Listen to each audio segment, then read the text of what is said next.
Viral പെൺകുട്ടിയായ Mona Lisa ഭോസ്ലെയും ഉത്തർപ്രദേശിലെ ബാഗ്പത്ത് നിവാസിയായ ഫർമാൻ ഖാനും തമ്മിലുള്ള വിവാഹത്തിലെ വിവാദം അവസാനിക്കുന്നില്ല.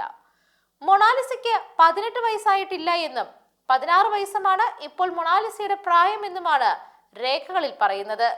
ജനന സർട്ടിഫിക്കറ്റിലാണ് പ്രായം 16 ആയി പറയുന്നത്. വിശ്വ ഹിന്ദു പരിഷത്താണ് മധ്യപ്രദേശ് സർക്കാരിന്റെ സർട്ടിഫിക്കറ്റ് പങ്കിട്ടിരിക്കുന്നത്. ഇക്കഴിഞ്ഞ മാർച്ച് 11 തിരുവനന്തപുരം അരുമാനൂർ നയനാർ ക്ഷേത്രത്തിൽ വെച്ചായിരുന്നു മധ്യപ്രദേശിലെ ഇൻഡോർ സ്വദേശിനിയായ മൊണാലിസയും ഫർമാൻ ഖാനും തമ്മിലുള്ള വിവാഹം നടന്നത്. എന്നാൽ മൊണാലിസയ്ക്ക് പ്രായപൂർത്തിയായില്ലെന്ന് വ്യക്തമാക്കി വിശ്വ ഹിന്ദു പരിഷത്ത് ജനറൽ സെക്രട്ടറി അനിൽ വിളയിൽ പരാതി നൽകി. 2025 ജനുവരി 21 മൊണാലിസ 16ാം പിറന്നാൾ ആഘോഷിച്ചിരുന്നെന്നും അതിന്റെ ദൃശ്യങ്ങൾ സമൂഹ മാധ്യമങ്ങളിൽ ഉണ്ടെന്നും പരാതിയിൽ വ്യക്തമാക്കിയിരുന്നു. വിവാഹശേഷം മൊണാലിസയുടെ പ്രായത്തെക്കുറിച്ച് ചോദ്യങ്ങൾ ഉയർന്നിരുന്നു. മൊണാലിസയ്ക്ക് പ്രായപൂർത്തിയായിട്ടില്ലെന്നും അതിനാൽ വിവാഹം നിയമപരമല്ലെന്നും പ്രചാരണമുണ്ടായി. വിവാഹശേഷം ഫർമാനൊപ്പം നടത്തിയ വാർത്താ സമ്മേളനത്തിൽ ആരോപണങ്ങളെ ഇരുവരും നിരസിച്ചു. മൊണാലിസയ്ക്ക് 18 തികഞ്ഞതാണെന്നും ഇക്കാര്യം സ്ഥിരീകരിച്ചെന്നും അതിനുശേഷമാണ് വിവാഹത്തിനുള്ള തീരുമാനമെടുത്തതെന്നും പിന്നീട് തമ്പാനൂർ പോലീസും സ്ഥിരീകരിച്ചിരുന്നു.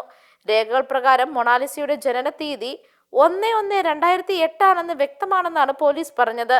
ഈ വാദങ്ങൾ തെറ്റെന്ന് തെളിയിക്കുന്നതാണ് ഇപ്പോൾ പുറത്തു വന്നിരിക്കുന്ന ജനന സർട്ടിഫിക്കറ്റിലെ വിവരങ്ങൾ. 2009 ഡിസംബർ 30 വൈകിട്ട് 5:30 എന്നാണ് സർട്ടിഫിക്കറ്റിൽ മൊണാലിസയുടെ ജനന തീയതിയും സമയവും രേഖപ്പെടുത്തിയിരിക്കുന്നത്. മൊണാലിസയുടെ സർട്ടിഫിക്കറ്റിലെ രേഖകൾ പ്രകാരം 16 വയസ്സ് 2 മാസം 12 ദിവസവുമാണ് പ്രായം.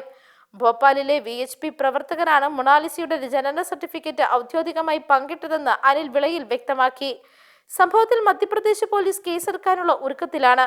അതിനിടെ പ്രായപൂർത്തിയാകാത്ത മകളെ തെറ്റിദ്ധരിപ്പിച്ച് വിവാഹം കഴിപ്പിച്ചെന്നാരോപിച്ച് മൊണാലിസയുടെ മാതാപിതാക്കൾ പോലീസിൽ പരാതി നൽകി. ഫർമാൻ ഖാൻ മകളെ തട്ടിക്കൊണ്ടുപോയെന്നാണ് പരാതി. മകളുടെ വിവാഹം സമൂഹ മാധ്യമങ്ങൾ വഴിയാണ് അറിഞ്ഞതെന്നും മാതാപിതാക്കൾ പരാതിയിൽ വ്യക്തമാക്കി. News desk Magnavision.